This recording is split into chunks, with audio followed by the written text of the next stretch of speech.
ಒಂದು ಫ್ಯಾಮಿಲಿ ಒಂದು ಸ್ವಂತ ಮನೆ ಪರ್ಚೇಸ್ ಮಾಡಬೇಕು ಅಂತ ತುಂಬಾ ಹುಡುಕ್ತಾ ಇರ್ತಾರೆ. ಆದರೆ ಎಷ್ಟೇ ಹುಡುಕಿದ್ರೂ ಕೂಡ ಅವರಿಬ್ಬರು ಇಷ್ಟಪಡೋವಂಥ ಮನೆ ಅವ್ರಿಗೆ ಸಿಗೋದೇ ಇಲ್ಲ. ಇಬ್ಬರು ಕೂಡ ಅದೇ ಬೇಜಾರಲ್ಲಿರಬೇಕಾದ್ರೆ ಒಂದು ದಿವಸ ಒಂದು ನ್ಯೂಸ್ ಪೇಪರಲ್ಲಿ ಒಂದು ಮನೆ ಸೇಲ್ಗಿದೆ ಅಂತ ಆ್ಯಡ್ ಕೊಟ್ಟಿರ್ತಾರೆ.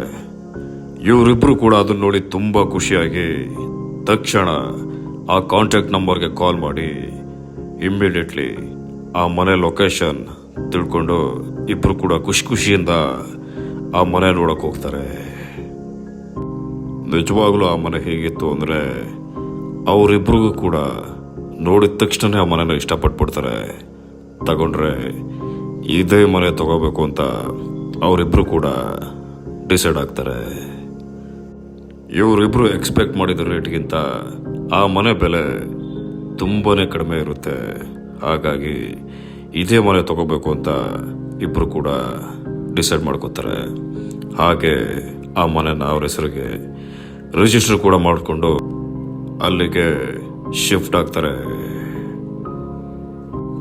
ಅವರಿಬ್ರು ಆ ಮನೆಗೆ ಬಂದಾಗಿಂದ ಒಂದಲ್ಲ ಒಂದು ವಿಚಿತ್ರ ಘಟನೆಗಳು ನಡೆಯೋದಕ್ಕೆ ಶುರು ಆಗುತ್ತೆ. ಲೈಕ್ ಅವರಿಬ್ರು ಮಲಗಿರುವಾಗ ಯಾರೋ ಕಿರ್ಚಾಡ್ದಾಗೆ, ಯಾರೋ ಸೌಂಡ್ ಮಾಡ್ದಾಗೆ, ಅವರಿಬ್ರು ಓದ್ಕೊಂಡಿದ್ದ ಬೆಡ್ಶೀಟ್ನ ಯಾರೋ ಕಿತ್ತಾಕ್ದಾಗೆ, ಯಾರೋ ಡೋರ್ ನಾಕ್ ಮಾಡ್ದಾಗೆ, ಈ ರೀತಿಯೆಲ್ಲ ವಿಚಿತ್ರ ಘಟನೆಗಳು ನಡೆಯೋದಕ್ಕೆ ಶುರು ಆಗುತ್ತೆ. ಹೀಗೆ ನಡಿಬೇಕಾದ್ರೆ ಒಂದು ದಿವಸ ಗಂಡ ಆಫೀಸ್ ಕೆಲಸದ ಮೇಲೆ ಇವತ್ತು ಹೊರಗಡೆ ಹೋಗ್ತೀನಿ, ನೈಟ್ ನಾನು ಬರ್ತಾ ಇಲ್ಲ ಅಂತ ಅವನ ಹೆಂಡತಿಗೆ ಹೇಳಿ ಅಲ್ಲಿಂದ ಕೆಲಸಕ್ಕೆ ಹೊರಡ್ತಾನೆ. ಸೊ ಮನೇಲಿ ಅವಳು ಬಿಟ್ರೆ ಬೇರೆ ಯಾರು ಕೂಡ ಇರೋದಿಲ್ಲ. ಆ ರಾತ್ರಿ ಅವಳು ಒಬ್ಳೆ ಮಲಗಿರ್ಬೇಕಾದ್ರೆ ಯಾರೋ ಅವಳು ಹೊತ್ಕೊಂಡಿದ್ದ ಬೆಡ್ಶೀಟ್ನ ಎಳೆದು ಕೆಳಗೆ ಬಿಸಾಕ್ದಾಗುತ್ತೆ. ತಕ್ಷಣ ಅವಳು ಭಯದಿಂದ ಯಾರು ಅಂತ ನೋಡಿದಾಗ ಅಲ್ಲಿ ಯಾರು ಕೂಡ ಇರೋದಿಲ್ಲ. ಆದರೆ ವಿಚಿತ್ರವಾದ ಶಬ್ದ ಅವಳು ಕಿವಿಗೆ ಕೇಳಿಸೋದಕ್ಕೆ ಶುರು ಆಗುತ್ತೆ.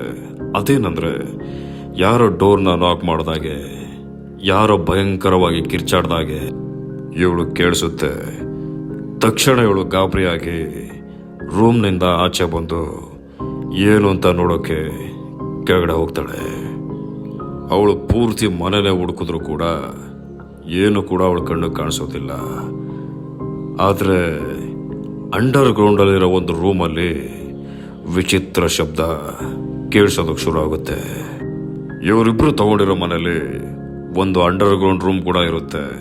ಅದೇ ರೂಮಿಂದನೇ ವಿಚಿತ್ರವಾದ ಶಬ್ದ ಬರೋದಕ್ಕೆ ಶುರು ಆಗುತ್ತೆ. ಇವಳು ಗಾಬರಿಯಿಂದ ಏನು ಅಂತ ನೋಡೋಕೆ ಹೋಗ್ತಾಳೆ. ತುಂಬಾನೇ ಭಯದಿಂದ ಒಂದೊಂದು ಹೆಜ್ಜೆ ಇಟ್ಕೊಂಡು ಆ ಅಂಡರ್ ಗ್ರೌಂಡ್ ರೂಮ್ಗೆ ಹೋಗ್ತಾಳೆ. ಹೋಗ್ತಾ ಹೋಗ್ತಾ ಅವಳಿಗೆ ಏನು ಕೂಡ ಕಾಣಿಸೋದಿಲ್ಲ. ಆದರೆ ಸೌಂಡ್ ಮಾತ್ರ ತುಂಬ ಜಾಸ್ತಿನೇ ಕೇಳಿಸ್ತಾ ಹೋಗುತ್ತೆ. ಎಷ್ಟೇ ಹುಡುಕಿದ್ರು ಕೂಡ ಅವಳ ಕಣ್ಣಿಗೆ ಯಾರು ಕೂಡ ಕಾಣಿಸೋದಿಲ್ಲ. ಹೀಗೆ ಅವಳು ಭಯದಿಂದಾನೇ ನೋಡ್ತಿರ್ಬೇಕಾದ್ರೆ ಅವಳ ಹಿಂದೆಯಿಂದ ಯಾರೋ ಅವಳ ಶೋಲ್ಡರ್ ಮೇಲೆ ಕೈ ಇಡ್ತಾರೆ. ಅವಳು ಭಯದಿಂದ ಯಾರು ಅಂತ ತಿರುಗಿ ನೋಡಿದಾಗ ಒಂದು ಭಯಾನಕ ದೃಶ್ಯ ಅವಳ ಕಣ್ಣು ಮುಂದೆ ಕಾಣಿಸುತ್ತೆ. ಒಂದು ಭಯಂಕರವಾದ ಹೆಣ್ಣಿನ ಆತ್ಮ ಅವಳ ಪಕ್ಕನೇ ನಿಂತಿರುತ್ತೆ.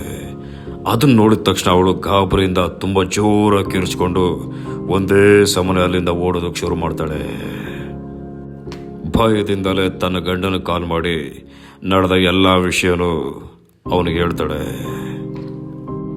ಆ ವಿಷಯ ಕೇಳಿ ಅವಳ ಗಂಡ ತುಂಬಾ ಭಯದಿಂದ ಒಂದೇ ಸಮನೆ ಮನೆಗೆ ಬರ್ತಾನೆ. ಮೊದಲೇ ಭಯ ಪಟ್ಟಿದ ಅವಳ ಹೆಂಡತಿನ ಸಮಾಧಾನ ಮಾಡಿ ಅವನು ಕೂಡ ಏನ್ ನಡೀತು ಅಂತ ವಿಚಾರಿಸ್ತಾನೆ.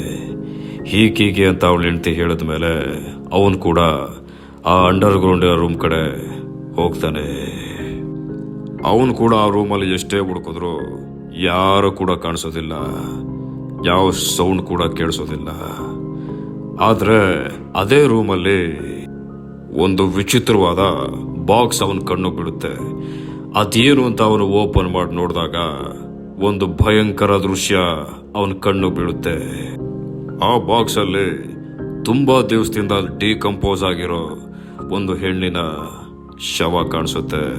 ಅದನ್ನ ನೋಡಿ ಒಂದು ಕ್ಷಣ ಬೆಚ್ಚಿ ಬೀಳ್ತಾನೆ. ತಕ್ಷಣ ಅವನು ಪೊಲೀಸರಿಗೆ ಕಾಲ್ ಮಾಡಿ ಅವ್ರನ್ನ ಮನೆ ಹತ್ರ ಕರೆಸ್ಕೋತಾನೆ. ಎನ್ಕ್ವೈರಿ ಮಾಡಿ ನೋಡಿದಾಗ ಗೊತ್ತಾಗುತ್ತೆ ಆ ಹೆಣ್ಣಿನ ಶವ ಬೇರೆ ಯಾರ್ದು ಅಲ್ಲ, ಆ ಮನೆ ಸೇಲ್ ಮಾಡಿದ್ನಲ್ಲ ಅವನ ಹೆಂಡ್ತಿದೆ ಆಗಿರುತ್ತೆ. ಅವನೇ ಕೊಲೆ ಮಾಡಿ ಅವಳನ್ನ ಅವನ ಬಾಕ್ಸಲ್ಲಿ ಇಟ್ಟು ಅಂಡರ್ಗ್ರೌಂಡಲ್ಲಿ ಇಟ್ಟಿರ್ತಾನೆ. ಈ ವಿಷಯ ಯಾರಿಗೂ ಗೊತ್ತಾಗಬಾರ್ದು ಅಂತ ಆ ಮನೆನ ಸೇಲ್ ಮಾಡಿ ಅಲ್ಲಿಂದ ಹೊರಟೋಗಿರ್ತಾನೆ. ಈ ವಿಷಯ ಗೊತ್ತಾಗ್ತಿದ್ದಾಗೆ ಪಾಪ ಆ ಗಂಡ ಹೆಂಡತಿ ಆ ಮನೆನ ಖಾಲಿ ಮಾಡಿಕೊಂಡು ಬೇರೆ ಕಡೆ ಹೊರಟೋಗ್ತಾರೆ. ಅವತ್ತಿಂದ ಆ ಮನೆ ಒಂದು ಹಂಟೆಡ್ ಹೌಸ್ ಆಗಿ ಬದಲಾಗುತ್ತೆ.